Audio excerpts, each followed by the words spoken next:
Good morning, everybody. This is Kim Hickey here. Time for your daily Live at 9 briefing. It is the 7/22/20 edition. I cannot believe where the time is going. Super excited today to have our special guest, Mr. Randy Dean. He is an expert in many things. He has an MBA. He has all of the websites I've sent you, and I dropped his website, his LinkedIn, and other contact information into the post for this morning. I think you guys probably have watched some of the promo videos that I dropped earlier this week to get him going, and he is going to help us get some sanity and take back some of control over our email and all of that. So I don't want to waste another second speaking so that I can give Randy all the time. Please type in any questions. Randy's looking forward to them. And Randy, without further ado, welcome. Welcome to Live at 9 and joining API and all our members. So it's wonderful being here. Are you okay if I open up the presentation in the background? Absolutely. All right, let's do a share screen real quick. And as you can see, just if you can confirm that you're seeing my presentation deck on the front of the screen, that'd be great. Awesome. Well, hi, everybody. As Kim said, my name's Randy Dean. I have actually been leading and teaching programs on time management, email management, related use of technology for about 30 years now, and professionally for almost for more than 16 years. So as you can see, I'm sort of that persona that you're seeing on the screen right now. I'm a little bit over the top. And I did want to share with all of you that I'm probably going to give you too many tips this morning. So I hope that you enjoy the tips, but don't feel like you got to take everything in. What I'm really hoping to do is give you a few essential tips on how to keep your inbox under control, because I know a whole lot of people have problems with their inbox. And to make many of you hate me and establish my credibility right off the bat, let's go in here and pop out to my Microsoft Outlook real quick, and let's pop into my inbox. Who's jealous? As you can see, that's for real too. Almost every day, at least once a day, I get my inbox all the way down to 0. If you're wondering about these 2 messages that are in here, I left those in here on purpose so I'd have something to show you today. And to give a number of you some motivation to get your inbox looking sort of like this, did you know, little tip, almost no Outlook users can use the tip I'm about to share. Did you know that if you get a big open white space here on your screen in your inbox where there's no emails, you can put your mouse in here, double click, and open a new email?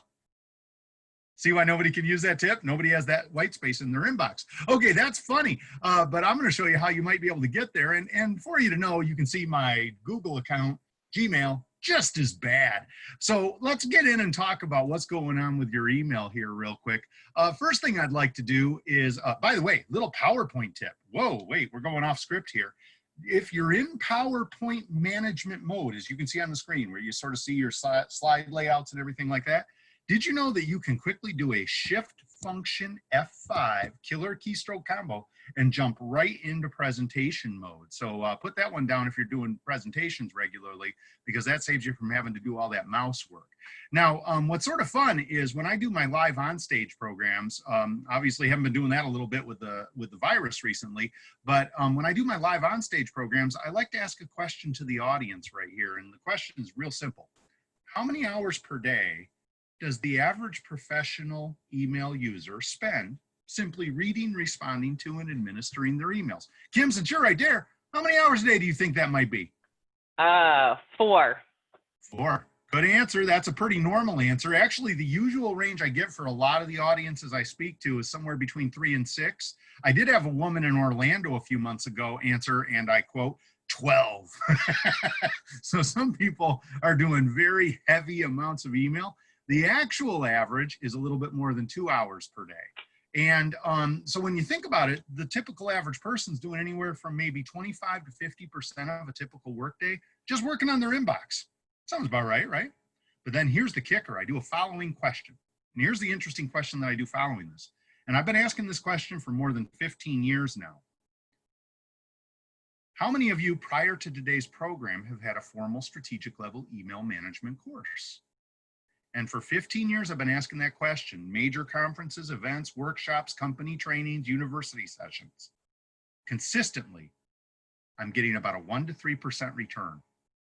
So think about this, a tool that takes anywhere from 25 to 50% of your typical workday, only 1 to 3% of it training on how to use it and use it well. As a matter of fact, most people tell me basically the way that they work with email is, hey, we use Outlook, good luck to you. Hey, here's Gmail, have fun. That's the way most people learn how to use their email, which has been very good for yours truly, by the way. Which means, how did you learn to use your email? You learned how to use it on your own. And what that means is you might probably picked up a couple good habits, but then you've got 2 or 3 potentially really bad habits. So let's dive in and try to fix some of those bad habits right now. Here's the 2 key ways your email owns you. And I'm going to actually argue right at the end, there's even a third. There's a third way your email owns you, but I'm going to save that one for the end of the program. Number 1, you're just checking your email way too much. And let me explain to you what I mean by this. Average person is checking their email somewhere around 15 times a day professionally, but more than 20% are checking 20 or more times per day. And when you think about that, I've got people tell me they're checking every few minutes. Now, when you do the math on that, I mean, basically, you're just constantly distracted by your inbox. Now, the other thing that you're doing that is really killing your productivity is not only are you checking your email all the time, we're going to talk about that one in just a second, you're reading the same messages over and over and over again, doing nothing with them. As a matter of fact, can I show you why many of you are making that critical mistake?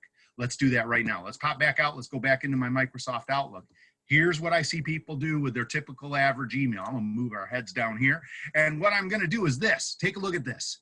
You get this new email, you open it up, you read it a little bit. You go, you know what? I don't have time for this one right now. I'm gonna mark it unread. And you close it. Or, you know what? No, I'll put a flag on it. That's what most people do. They unread and flag. Kim, do you use unread or flags? She's nodding. She doesn't even want to admit she's using the unreads and flags. So you hit the unread, you hit the flag. Think about what you just guaranteed you have to do again later. You got to read it again. Well, when you say it like that, Randy. Yeah. It's percolating in your head right now, isn't it? Yeah, I can see the wheels spinning, because think about what you just did. You guaranteed you got to read it again and again. But can I share with you the dark, devious, ugly side of both unreads and flags? Here's the dark, devious, ugly side. Invariably, they're going to also start stacking up in your inbox on you when you're doing that, aren't they? And at some point, you see this little gray line here at the bottom of your Outlook? See that little gray line right there? At some point, the emails will fall below that line where they will never be seen or acted upon ever again. until the person that's trying to email you sends you yet another email going, hey, why didn't you get this done? Which starts it all over again. It's insidious. I don't use either of those tools, and I do not use the related stars in Gmail. Neither one. I don't use them. And the reason I don't use them is because it does just that. They make you look at them again and again. But would you be really interested to know that both Outlook and Google, Gmail, have an option which is just about as fast as doing the unreads or flags or stars, but will greatly reduce the number of times you look at each and every message? Would that be interesting? And gives you more focus, less distraction, more prioritization. Sound good? We're going to show you because it's built right in and almost nobody knows it's out there. So let's get back to the presentation though, because I wanted to first talk to you though about that first thing. Why are you checking your email so much? So let's go back and talk about that for a quick second. And let me see, I think I did my shift function F5. There we go. Let's talk about this. I call that blinging. Now, why do I call it blinging? It has nothing to do with modern contemporary hip hop culture, okay? What I'm talking about. I'm all about the shiny stuff. Yes, all our members will tell you. Well, I'm talking about the different kind of bling. I want definition number 2 in the dictionary. You know what that is? Okay. It's that little sound that your phone or your computer makes when something new comes in. Ba-bling! And you look. Like you said, it's shiny. You look. Something new just came in, so I'm looking, right? Or you could call it the squirrel. Squirrel, squirrel, squirrel. And so here's the thing. You're looking all the time. But now, I don't want to make you feel bad, about this. But before I get into sharing why I see people doing this a lot and what you can do to solve it, I wanted to share with you an interesting little thing. Institute of Psychiatry at the University of London did a study a few years ago where they found that the average professional worker that is constantly checking email, voicemail, text messages, and IM, if they're constantly looking at those data feeds coming in all day long, and they're getting a pretty heavy flow of feeds coming in throughout the day, which is frankly, I just described a whole lot of working professionals. Average person that does that has a 10-point drop to their short-term IQ. 10 points, which is roughly equivalent to missing an entire night's sleep. No kidding. It scrambles your brains because you never have a chance to focus and you can't get your train of thought on track. Now, I don't want to make you feel bad about this, though, because listen to this. I get why you're doing it. Every now and then you receive a really important or really urgent message, or possibly a message from a person, client, customer, vendor, boss that really matters, an important person. So you're checking all the time to see if it's one of those. But let me ask you this. What percentage of the total inflow that you're receiving from those different input streams is a really critical, really important, and or really important person type message? Most people tell me it's 20% or less. So the vast majority of emails that you're receiving do not meet the important criteria, but you're looking all the time to see if it is one of those items, just so you don't miss it. Sound familiar? Did you know that both Outlook and Gmail can help you on this one? Check this out. So I'm going to jump in. I want you to resist this temptation. We're going to give you a strategy for doing something a little bit different here. So I'm going to pop out. I want to go into my Microsoft Outlook. Now, you notice I got this email from this Randy Dean guy, and I'd like to really know when this Randy Dean guy sends me a message, because frankly, it's a tad bit odd to send yourself emails. So watch what I'm going to do. I'm going to hit a right click on this message. Now, whoa, look at all those options, Outlook users. Let's go through these real quick. First, copy. That means you can actually put a copy in more than one folder. Quick print, self-explanatory. Here's your reply, forward, and just stop using reply all. Just stop it. Stop. Please say that one more time. Stop using reply all. By the way, you want to know my favorite reply all email? I love this one. You set up the email, you send it out to the large group of people. Somebody hits reply all to the entire message stream and says, thanks. Okay. By the way, did you know that you can actually stop reply all? It's really easy. If you're about to send out to a really large group of people, put your name and email in the to field. Put all other recipients in the BCC field. That way, if somebody tries to hit reply all, it only goes to the names in the to and the CC field, not the entire distribution list. And if you want to be really snarky, don't put your name and email in to field. Put your favorite coworker's name in the to field. That's funny. Okay, let's keep rolling. Hold on. Mark is red and flags. You're not going to use those anymore. You're not going to use the on reds and flags. This is sort of cool if you're an Outlook user. Now, what's interesting, Gmail users, Outlook has this thing it's had for years called categories, but it's actually really similar to the labels function in Gmail. And what you can do is you can actually categorize not just your emails, Outlook users, but even your calendar items, contacts, notes.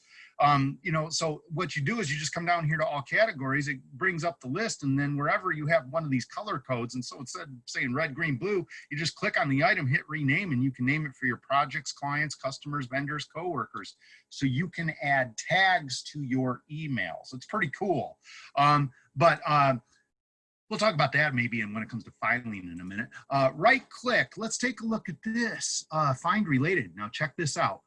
You can view by messages in the conversation, meaning by related items with the same subject line, or messages from that particular person.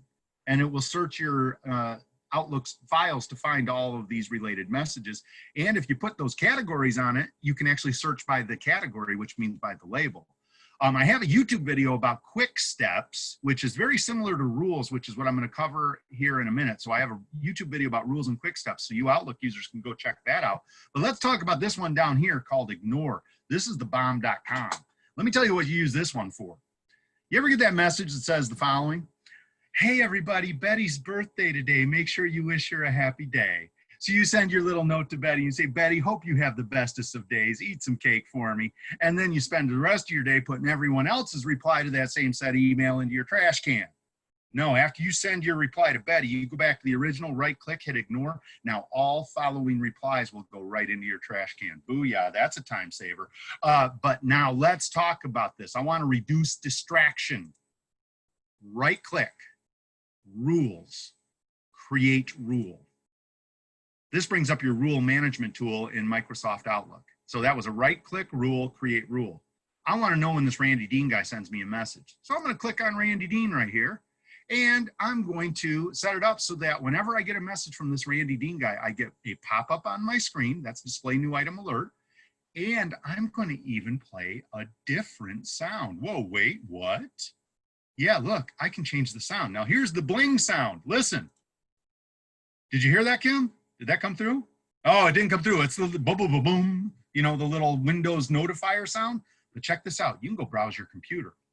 And what you can do is browse your PC, search either all files or all media files. And what I want you to search for are .wav sound files. Now what'll happen is that you'll get up a whole list when you do the search. And it has a little sampling button like this right here, where you can even sample what those sounds are. Those are all the little dummy alert sounds that they've installed in Windows to tell you when something is happening on your computer. Here's the beauty. You can take one of those sounds and replace the sound that was there before for that particular person. So you know what you just did? You just basically made a new ringtone for your emails. That's cool. And get this, how many of you do a ringtone for certain callers? Probably quite a few. And did you know that most of the text messaging apps that are now available for iPhone and Androids allow you to change the sound for certain people's texting streams, text messages? Do you see what I'm doing in all of my major input streams? Email, voice, text. I'm setting up special notifiers and ringtones on all three. So that way I know when it's one of my most important people, which means I don't have to look at everything right now. See that? Now, that means you gain control over your stream. It's not running you. But wait, there's more. Hold on. Look at this. I'm going to turn these off because I want to show you something. You can also do by what's in the subject line of the email. Now let's go to advanced. See, if you go into advanced, take a look at this. It could be by if it's from this Randy Dean guy. It could be if it has this in the subject line, if it has specific words in the header. Now let's talk about that one. What if you talk to your entire work group or team and said, hey, listen, I'm trying to reduce general distraction from email and inputs. If you send me an email that's either critical or urgent, please use those two words, either critical or urgent, because then you could set up a rule that says when it's critical or urgent, those ones will have the pop-up or the special sound. See, so if you can get everybody on your team to do that same little courtesy for each other, then you don't have to look at every brand new email right now coming in from your team, but you can look at the really important ones right away if you need to. Now, you got to have a chat, because if you tell your team members that, there's going to be somebody on your team invariably that wants to put critical or urgent on every darn email they send. And if everything's critical or urgent, nothing's critical and urgent. Remember that. Okay, now, here's the other one. Look at this, marked as important. Look, you can actually take this one, and what that means is if you say marked as importance, watch this, you can actually click on here, and if it's marked high importance, those ones can make a special sound too, or pop up. So what you can do is you can basically sort of tell Outlook which messages you really want to see quickly. And then everything else can go onto a regimen. Now, before we do that though, I know we got some Gmail people out here. Does Gmail have a comparable equivalent to what I just showed here? Actually, it does. Take a look at this. If you pop up here under your settings in Gmail, oh, they changed it. They just changed it. I love it. That's pretty cool. What I want to do is see all settings. That's brand new. I might have to make a new YouTube video. You used to come right to this screen, but they have a new quick settings tab. So every time I see them do something new, I make a new YouTube video. Check out my YouTube channel, by the way. Just search Randy Dean. But take a look at this. If you come into here and you come over to filters and blocked addresses, you can create a new filter. Now, this is going to look really similar to what I just showed you. Watch this. Create new filter. If it's from, okay, now let's put in Randy. Oh, there it is, randy@randalldean.com. That's me, right? What I want to do now is create a filter. Now, watch the background. That just loaded up all the emails from this Randy Dean guy that are in my Gmail. But now here's my next step. Always mark important. So emails from Randy Dean, always mark important. Create filter. So the filter's been created. If it's from Randy Dean, mark it important. Now watch this. This is what's cool. That's step one. Here's step two.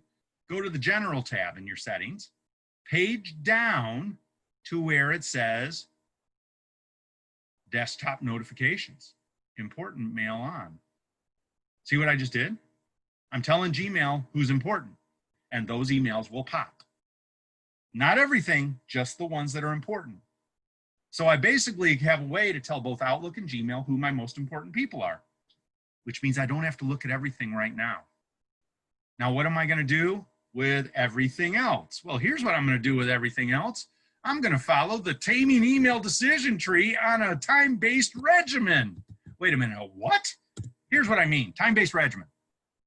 You got your important and critical and urgent emails and other inputs popping. They're popping.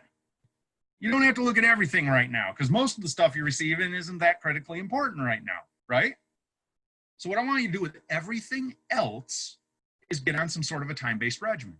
Now, when I say time-based regimen, I don't know what regimen you should be on. That depends on the nature of your work. If you're in an intensive, quick service, customer service type position where people expect very fast response, you need to have a shorter regimen. You might still be checking your email every 15 to 30 minutes through the day because that's what you have to do at your job. Now, some of you hear that and go, whoa, every 15 minutes, that's way too distracting. I need to focus on my projects and my clients a little bit more deeply. Well, then you stretch it out. Maybe you go to an hour, maybe you go to 90 minutes. I know some people that only check their email 3-4 times a day. By the way, if you only check your email 3-4 times a day, you might want to let everybody you work closely with know that, because I promise you, there's a whole lot of people out there that use email basically like instant messenger. And can you see the car crash that's going to happen if you got somebody that's only checking email 3-4 times a day and somebody who's using email like instant messenger? But if they know that that's their strategy, the person that's only checking email 3-4 times a day says, hey, you got something critical, urgent, pick up the phone, call me. That's easy, right? So I don't care what regimen you get on, but when you get on a regimen, here's what I want you to do. Notice this. Now, I've been following this strategy for about 30 years. I learned the basis of this strategy from a guy named David Allen who wrote the book Getting Things Done. You know, so if you want to go off the deep end, that'd be a little recommendation for you. But basically sort of walks you through the process of what you do every time an email comes in. And if you follow this process, you know how I said you're reading your emails over and over? You're going to stop that right here. Here's how you stop that. New email comes in. If you open it, you just made a deal with yourself. I cannot stop looking at this email until I know what I need to do with it next.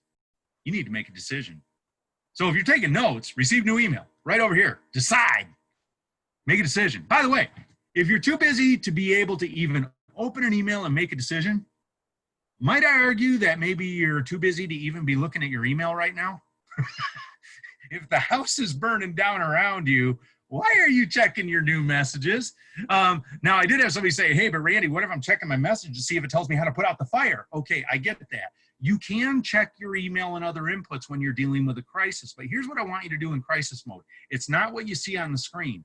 If you're in a crisis mode, if you're fighting some active fire in your life, here's what I want you to do when you open up email, voicemail, text. Scan the username, scan the subject line, scan the phone numbers. Go down to the item directly related to the active fire that's burning right now and put out the fire. Don't get caught by anything else. You're going to get burned. This is what you do when the fires are out, which is if you're going to open up a new email, what are you going to do, Kim? You can't stop looking till what are you going to do? Decide what you're doing with it. You got to make a decision. Now, doesn't that sound sort of logical, by the way? Oh, so I should read an email until I know what I need to do with it? Now, here's the little wrinkle that's sort of cool. Like I said, this is where David Allen kicks in. What he taught me years and years ago was, well, if that thing takes you a couple minutes or less, don't keep it for later. Just do it. Get it done. And when you think about it, there's a ton of inherent logic right here. First thing, if you're not keeping the quick little stuff moving and you're getting quite a bit of stuff coming in, might it not just stack up and bury you over time? I mean, just think about that. I mean, how many of you are buried with a whole bunch of little stuff? My diagnosis is you're probably not keeping the quick stuff moving. You know, so if you see something quick, you just got to get yourself mentally trained. That's quick. Do it now. Just keep it moving. Don't become the log. Yeah, go ahead, Kim. Mark Cox says he reads his emails 15 minutes in the morning, lunch, and before he leaves.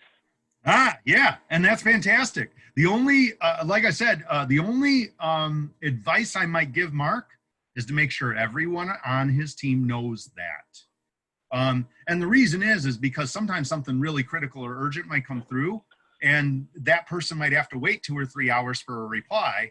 And if that's the case, then they should pick up the phone, right? And they'll know that if they know that's how he's doing it, which is, I think it's a wonderful strategy if you can get away with it. I just think you want to make sure that the other people on your team know it. But so we run into something quick, get it done. Here's the way to remember this one. Let's go to Ohio. Ohio, only handle it once.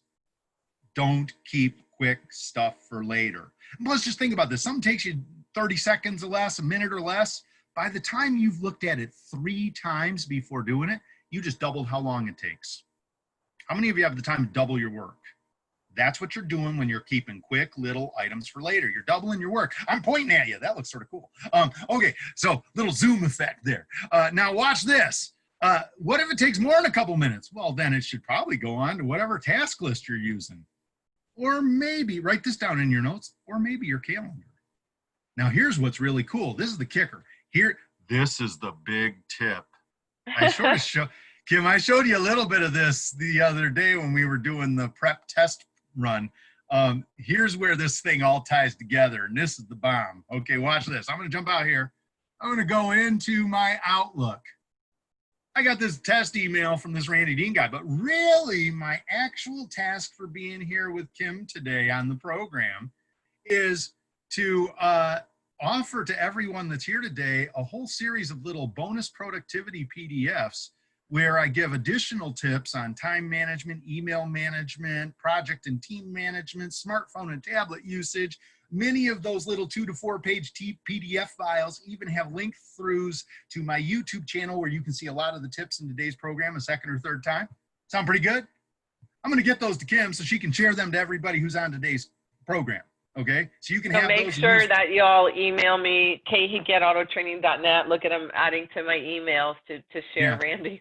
Yeah. So and if you see this from any other resource, I don't know, maybe this video will end up getting to where other people see it. You can just email me at randy@randalldean.com. See, it's right here on the screen, and I'll do the same for you. Just say bonus PDFs.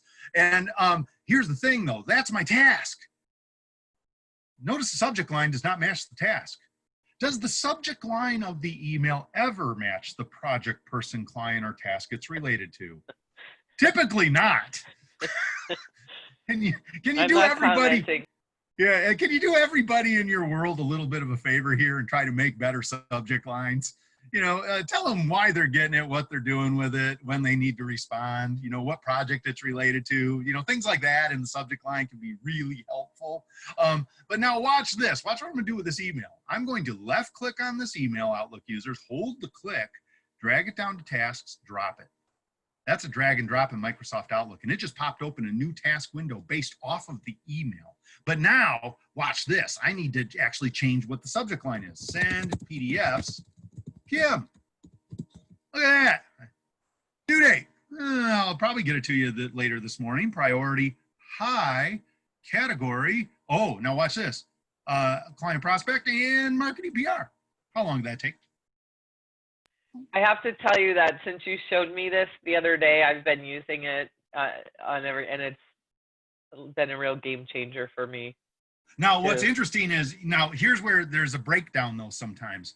You do this, now you've got to make the effort to actually use your task list. That's the game changer, you know, because a lot of people have trained themselves to basically use their inbox as their de facto yet very dirty file cabinet and their de facto yet very dirty task list, because they're marking things unread and flagging stuff without clear instruction.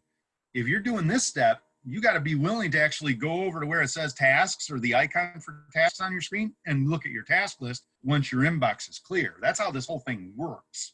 But now notice though, I want to show you a couple things. It only took you a few seconds. And by the way, do you have to do this in Outlook? I don't care what task list you use. You do your sticky note, your sheet of paper, your planner, your task app on your phone. I don't care where you make it a task. Just make it a task. So it doesn't need to stay in your inbox. Make sense? Although I do like the Outlook option because look, very quickly I could say the date I want to handle it, the priority, I can tag it with those labels we talked about, but look what's down here. Killer, the text of the message. So I've identified the task in the message and I have the text of the message inside the task. Do I need that in my inbox anymore? I'm gonna argue probably not. But now I know some of you right now are thinking, oh, okay, major problem. I see a major problem right here. If I do what this guy just said, I won't have the email in my inbox, but I probably won't look at my task list too, and I'm gonna miss things. Are you thinking that? Are you worried about that? Watch close. Reminder, save and close. Boom.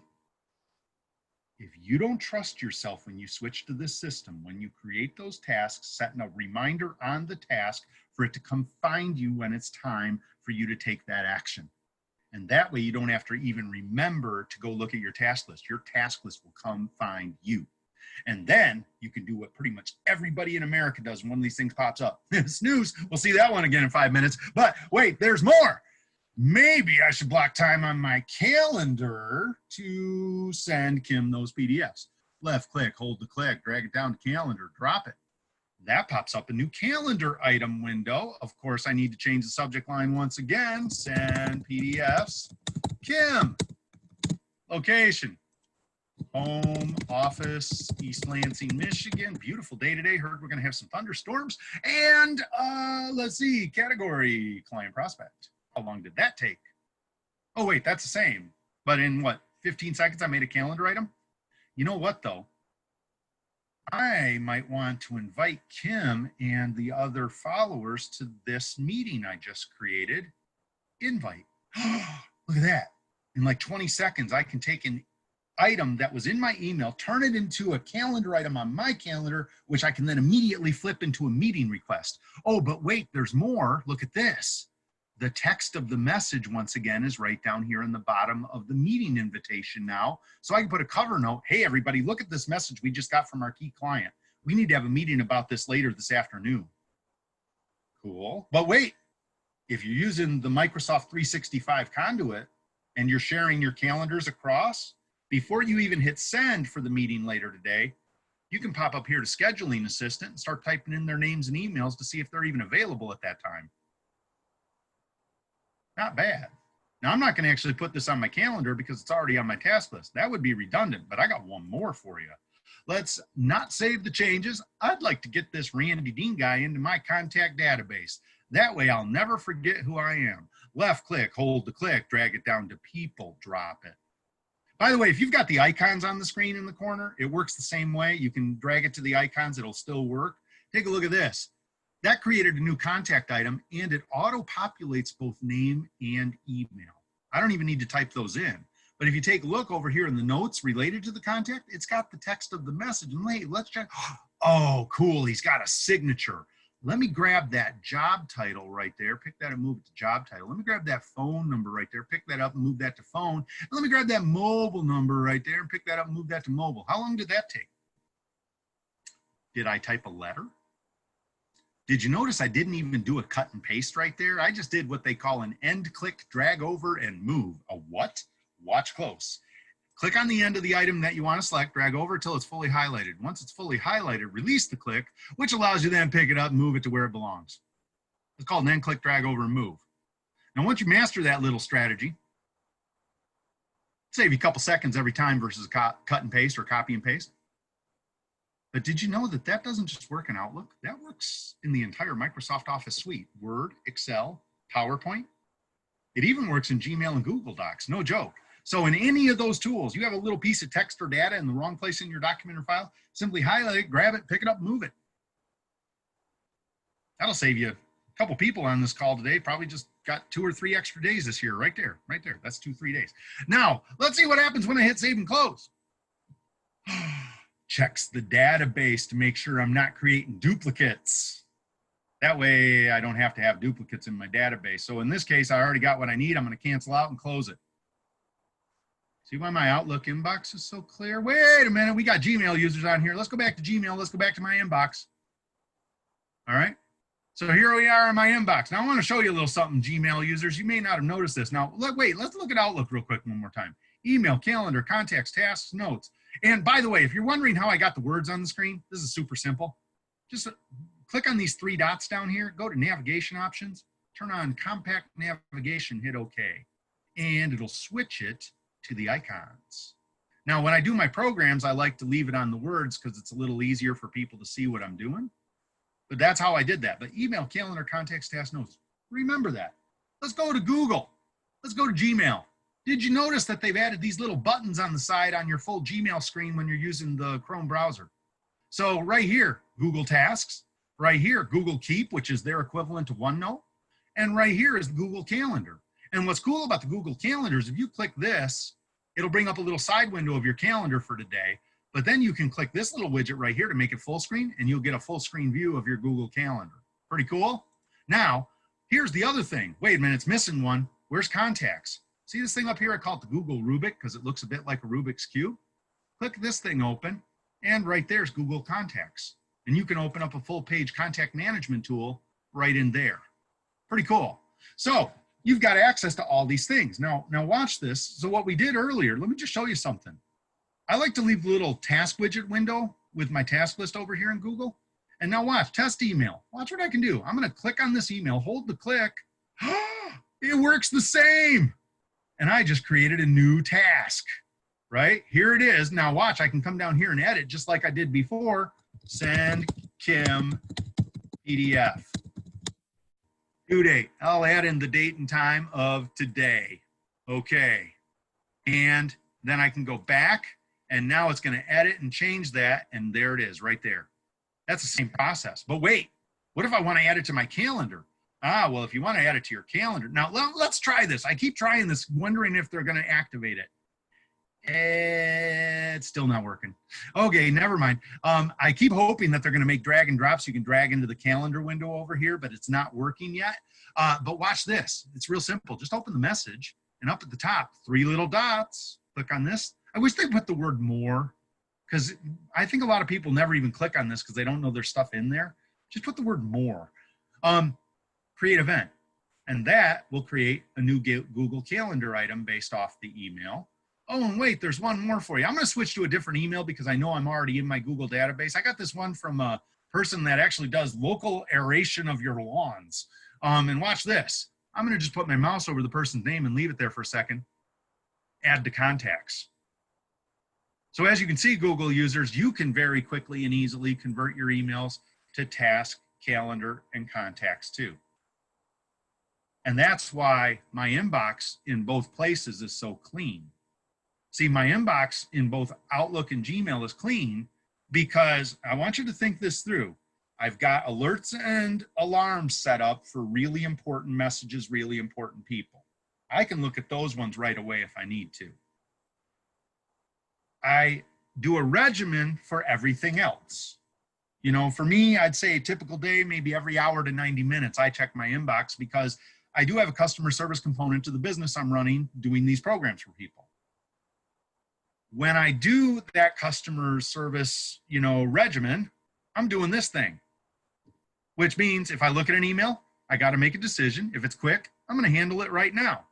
If it takes more than a couple minutes, I'm going to add it to my task list or my calendar.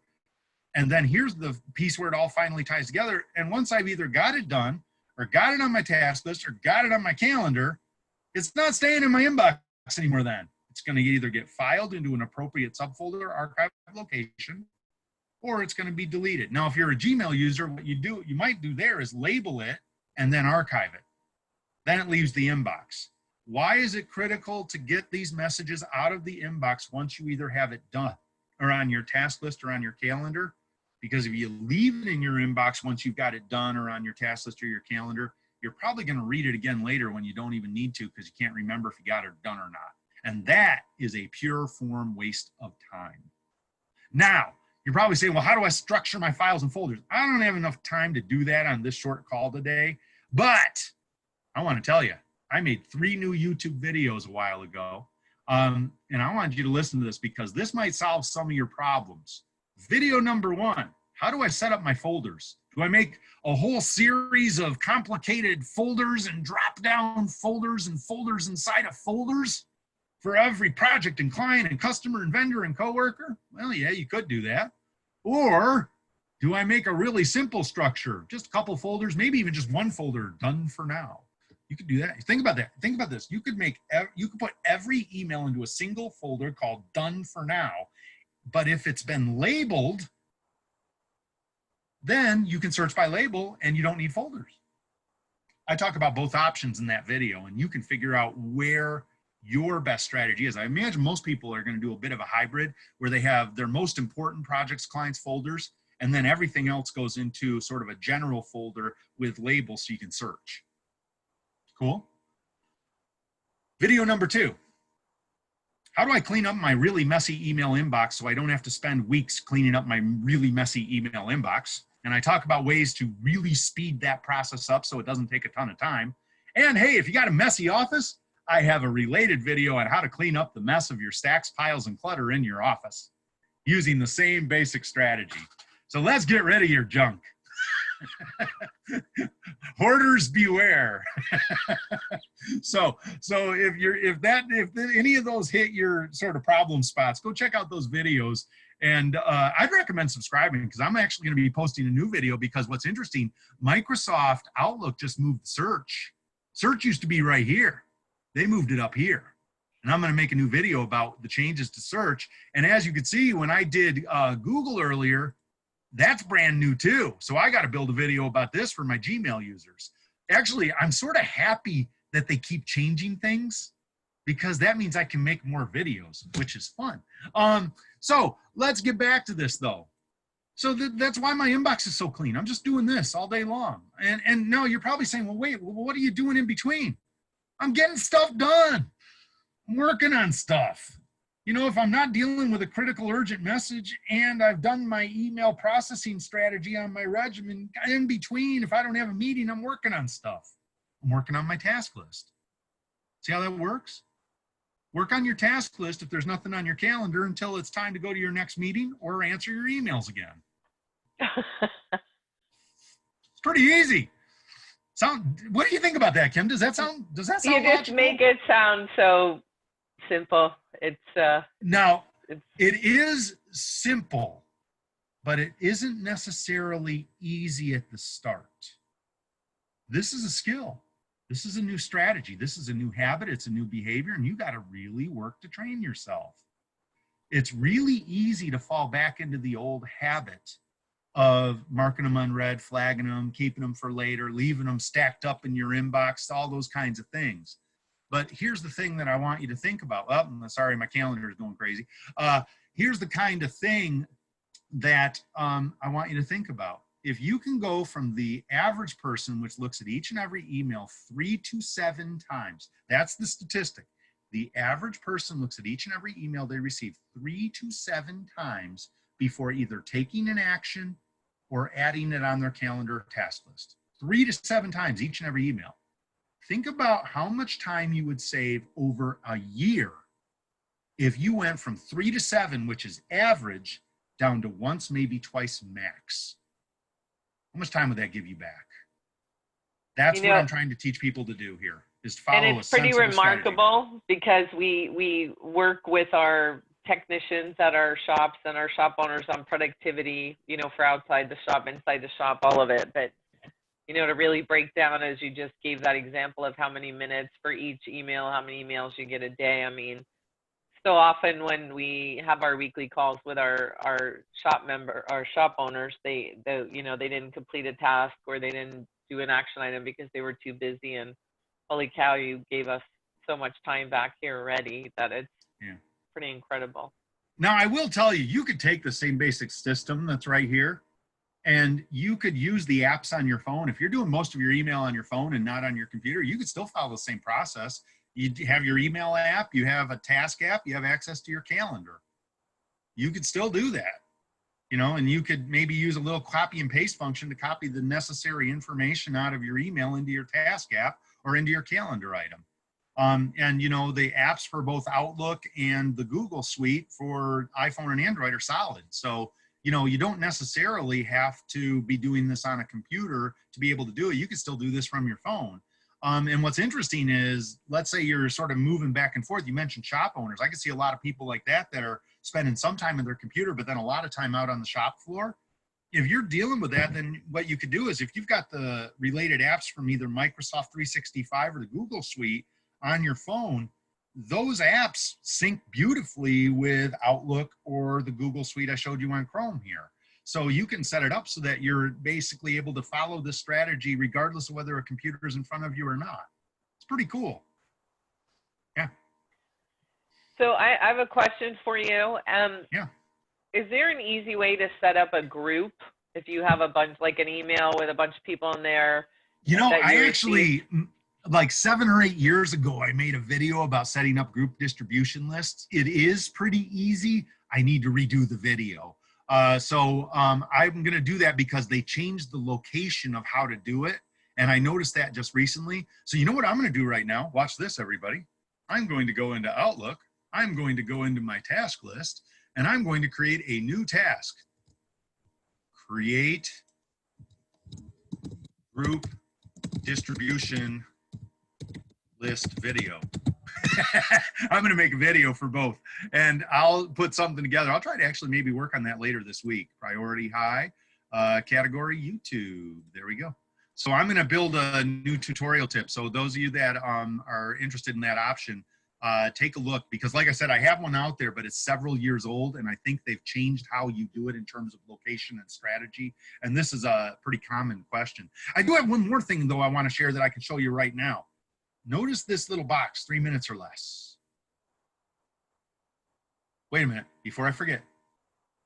All of you that have feverishly written down this slide right here on this strategy, do me a favor, you're going to hate me right now. Cross out the words taming email. Cross out the words taming email at the top of this. And write in these 3 words instead, please. All office inputs. All office inputs. Because I want you to think about this. Does it just have to be email you manage this way? Or could you also manage your voicemail, snail mail, documents, e-documents, faxes, text messages, stacks, piles, and clutter using the same basic decision tree? So regardless of format, if you're going to look at it, you're going to decide. If it's quick, you're going to handle it. If it's not quick, it goes onto your task list or calendar, then you put it away or you throw it away. Want to see that? You want to get rid of your mess? There's your way to get rid of your mess pretty well. Although the video gives you even better tips. But wait, there's more. What about this? Wouldn't it be nice if I could flip this box over so it doesn't just help me with stuff coming in, but it might actually speed up some of the stuff I'm sending out too? Ooh, interesting. For instance, how many of you have ever been typing a message? You've been typing it for a few minutes, you're about ready to hit send, and you say to yourself, there's some good writing. That is the most excellent business composition right there. Then you say to yourself, but you know what? I've answered this question before. Same darn thing keeps popping up over and over again. So where do most of you go to find it so you don't have to retype it? Kim, where do you go to find that message so you don't have to retype it? In my sent folder. Yeah, everybody does their sent folder. And you think I am so smart? It's only going to take me 3 to 5 minutes to find the last time I sent that thing. Reasonably smart. Some of you that are even smarter go, no, Randy. Soon as I send one, I might need to send again later. I immediately open my sent folder because it's right at the top. I just sent it. And if I use Outlook, I will then pick it up out of my sent folder and move it over to my drafts folder. Why would you do that? I'm going to tell you why. I'll show you why. Let's pop out of here. Let's go into my mailbox. Let's go to my sent folder, which looks like some of your inboxes. Good luck finding something in here fast. Oh my, that's crazy. I'm never going to find something fast in here, but look at my drafts folder. It's only 18 total items, and I bet you I could clean out a few. 18. What's that, a page and a half? Including this one right here, which is what I send to my YouTube people. Now look at this. I've set this whole thing up. It's an email that I sent to this person, but look down here. Look down here. It's got the text and message, and it's got the attachments. Oh, all I need to do is hit forward. If I hit forward, now it's going to give me this goofy forwarding header, but I can quickly come down here and get rid of this, take that out and put in, hi, Kim. Thank you for the request. How long did that take? See what I did? I took an email I already sent with attachments. I turned it into a template for future emails with all of the information that I need inside. I do have a typo in there, so I'm going to get rid of that and fix that. All right? Now take a look at that. There that is. Now, I'm going to save this email in the background because I'm actually going to send this email right here to you, Kim, so you can send it out to all of the people on today's program, okay?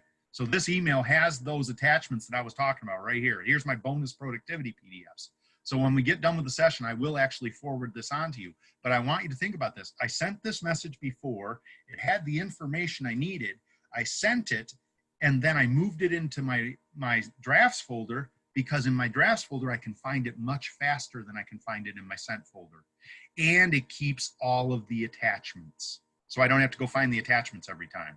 So Randy, when you do that and you forward it, it still keeps the draft in there? Because I've tried that before, and I thought that it takes it out of there once you send it Now, again. see, this, what's interesting, a lot of people go, Randy, when you send a draft message, it's gone. But do you see what I'm doing? I'm not sending a draft. What am I doing? I'm forwarding an already sent message. Okay. And if I use forward, I can use it over and over and over again ad nauseum. See, because, and that message will still stay in there. I'm just moving it into my drafts folder because it's easier to find quickly. That's the whole reason it's there. But wait, there's more. What if you have an email that doesn't have all these attachments? It just got basic text, maybe a web link or two, an image or two. Well, then you could do something even better. Let's close this. I'm actually going to leave it in the background so I can actually use it for later. I will send this to you as soon as the program's over so you can share with people. But Randy, what if I've got a message that's just basically standard, text, web link or two? How many of you have a signature for your email? I know everybody pretty much does. How many of you have more than 3? More than 3 signatures? Why would you have more than 3 signatures? Easiest way to get the signature tool in Microsoft Outlook, in my strong opinion, open a new email. Because when you open a new email under either the message tab or the insert tab, there's a big button for signatures. And inside of that button, you can click it. Wait, what? What is this guy doing? But if I go all the way to the bottom and I click on the word signatures, like I did earlier with rules, it pops up my signatures wizard, where I can now edit the signatures I've already created over time to improve the quality of my outgoing communications over time, as well as create new signatures whenever I see the need for one. And you can see I'm a tad bit crazy about my signatures tool. Some might say certifiably so. I say crazy like a fox. Let me show you why. I have the same basic signature that many of you have. It's right here. It's called Randy Standard. Now notice this, the Randy Standard. Did you notice that I can actually put a picture in my signatures now? It doesn't have to be your face. You could go out and grab your logo off your website using the snipping tool and drop it in there, and then you can have a logo-based signature with your company logo right there. And then below that, basic contact information and some shameless self-promotion. See that? Now, did you notice that when I opened the new email in Outlook, did you notice this? It dropped that signature in. This signature is what dropped into that new email because I've set up this signature for all new messages. Okay, so if I hit new email, boom, that pops in. And this is really cool. Everybody on today's program will appreciate this. I'm looking at you 3 times. 1, 2, 3. See, that's funny. Okay, but that has nothing to do with the program. Let's get back to work here. Let's say you and I are trading emails, okay? And every time I reply, you get my face, you get my contact information, you get my online e-learning tools, you get my social media networks. You get annoyed. Why half a novel every time? Take a look at this one. Randy short reply. Name, tagline, mobile, website, LinkedIn. I'm going to probably add YouTube on the bottom of this too. This is the one I send to all replies and forwards. So I have a much longer signature for brand new messages I'm creating, a much shorter signature for replies and forwards, because that assumes we've already been having a conversation. Those two signatures are probably 95% of what I send out, one of those two. So you're probably going, what the heck are the rest of these in here for? Here's why. This is what I do for a living. Obviously with the pandemic, everything's crazy, but before this, all the lockdown started in late March, I was speaking at 75 to 100 client events all around the United States, Canada, and Europe every year. Right now, I'm doing mostly webinars because of the pandemic, but I'm sure that once we get things hopefully under control at some point, I'll be back out on the road doing this again. And if I'm doing my job well, 2, 3, 4 times a week, somebody sends the following message. Hey, Randy, saw you at the conference, saw you at the event, saw you at the workshop. I think our people could benefit. How do we make that happen? Take a look at this signature right here, info request. Wait a minute. I've seen people do that with their signature before. That's not even over the top. That's just plain rude. That's just rude to have a signature that long. It's not a signature, it's an automated response letter. Wanted me to show you how it works. I'm gonna cancel out of here, pop up to signature, go down to info request, click on that. That overwrites and replaces the signature that was previously there. Now I'm gonna do that end click, drag over and move. That way I don't have to think of subject lines. And let's fix the top of the message so it's ready to send. Dear Kim, how long did that take? Get the word signature out of your head, Outlook users. Replace it with automated response tool. Now I have a related video out on my YouTube channel that shows you not only how to do the drafts folder for messages with attachments, signatures like I just showed you here, but there's another feature called Quick Parts, and I show you how to make that thing work too. It's under the Insert tab, and take a look at Quick Parts. Perfect for little blurbs. Boom, I have a standard PC laptop that can hook into a projector. Blah, blah, blah, blah, blah. I'll show you how to set that one up too. Wait a minute. Gmail users, I don't want to make you feel left out. Let me show you something here. If you're in Gmail, you can go into your settings. You can go to see all settings. This is new, like I said, by the way. When you go into see all settings, you can go into advanced right here. See advanced at the top, click on advanced. And what you're going to see is a whole series of things that they've set up that you could basically turn on. I recommend you read through all of these because some of these might be quite good. The one that I've enabled is called templates. I turned it on. Let me show you why. This is pretty cool. I'm going to hit compose. I brought up a new email message in Gmail. Once again, down here in the bottom corner, wish they used the word more. See those 3 dots? Most people probably have never even clicked on that. Click on more, go up to templates, which are now enabled, insert standard info request. Boom. That's the same. Templates in Gmail works exactly the same as using multiple signatures in Microsoft Outlook, and you can set it up so that you can speed up your email processing on both, which means when you think about it, a whole lot more of your things fit that box. Wow. Which means you can handle a lot more of your messages right now. You don't have to save them for later to deal with them. You can just get them done. And over time, improve the quality of your communications too. I'm out of time. Wait, one last tip. I'm gonna jump way down here to the bottom. I can get you this deck though. I'll get you this as a handouts deck because there's a few other tips that are in here, Kim. So I'll include fabulous. this. So and then I got a couple quick questions before you sign off. Sure, but I got one last thing. How many of you are getting spam? Spam. Okay, if you're an Outlook user and you get that spammy, junky looking message in your inbox, do not open it. Don't open it. If you've got $53 million in the Bank of Nigeria waiting for you, you do not need to open that message. Here's what you do. Single left click on the message. Click on it to select it. Let's show you. Click, it's selected. Hold down the shift key, hit delete. That does a permanent delete. What that means is it doesn't even go into your trash can. It's gone. That's what I do with spammy looking messages. I don't even try to block them because most of the time, the really bad spammers, they're not using the same email address over and over again anyway. Although if you do see that they are the same person over and over again, those rules I showed you earlier, you can set up a rule to block them. Okay, now wait, if you're using Gmail, you do something a little bit different. You get something spammy in Gmail, it's real simple. Just go to your inbox. If you get something spammy in your inbox, click on it, and then hit the stop sign here at the top. That tells Google that that is a likely spammy message. It'll remove it out of your inbox and put it into your spam folder or delete it. But if enough other users report the same message using the same stop sign, Google will know that that sender is a spammer and shut it down. Booyah.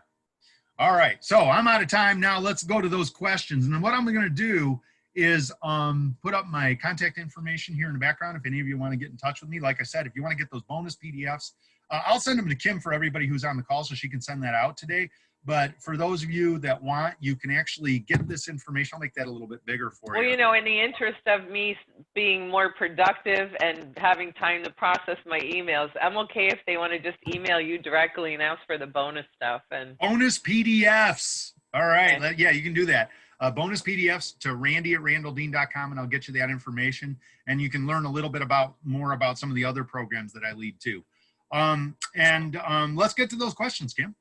Okay, so if somebody gets an email from like an organization every day giving tips or ideas, how should they handle that, and should they categorize it, or what should they do with it? Well, what's interesting is if it's just a general information email with, you know, like you said, tips or like an e-newsletter, things like that, that aren't critically important for you to manage and read, but it has information that you might want to read.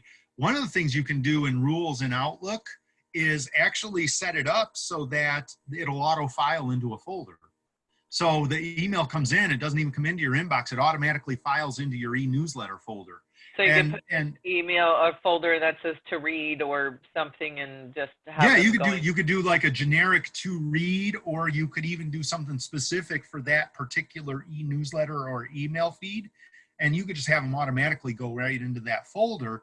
And that way, you know, what you might want to do though, if you're doing that, you might want to maybe block a little 15-minute block on your calendar at some point during the week to actually go do that, because otherwise you'll just never see them again. So, you know, that's what I typically do with repeating emails. You know, what's interesting, a lot of my university clients have these things called P cards. It's their purchasing card, credit card that they use to do purchasing. They get daily updates of their P card balance. Noise the heck out of them. I showed them how to set up it. They add the words P card whatever as part of the subject line. You can actually take just that piece of the subject line and set up a rule so that those automatically file into your P card balance folder. So, you know, always look for opportunities like that when it's got information that might be nice to have handy, but you don't need it in your inbox. Just set them up so they can actually auto file right out of there. Perfect. And then on the automatic or the replies that you set up for like a standard reply, do you have to click on that for every reply, or can you spend a second on that again on the Microsoft? Okay, so say that again. Are you trying to automate the auto replies?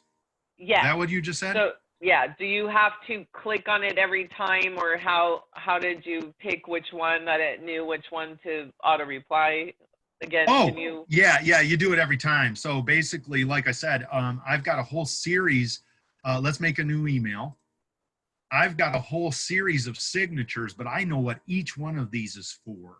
So like, here's another one. Somebody signs up for my e-newsletter, Timely Tips. I just click on that.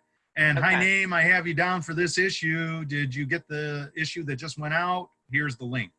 Got it. You know, so I know what all, you know, and the thing is if you're using your signatures tool like I am for automated response, you're going to get real good at knowing what signatures you've created, because you're going to be using these all the time throughout the day.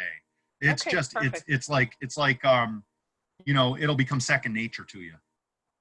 All right. I think that I don't see any more questions. So you did a really good job explaining all of this stuff, and I'm excited. You know, one of the things I just wanted to share, you had showed me how to drop the email onto my calendar and create an appointment, and then I have a Zoom interface on my Microsoft Outlook, so I can create a Zoom meeting right from that appointment. But it is so nice having all the details in there, because it's kind of embarrassing, but I have to tell you, a couple of times that I've had meetings scheduled because they were scheduled a month out or 2 months out, I saw it on my schedule and I'm like, what the heck is this meeting about? And I couldn't even, you know, so having all the details, it's just wonderful. It's Yeah, already it actually, that's one of the things I love about, doing the conversion from the email, is that you'll still have the text of the email in there.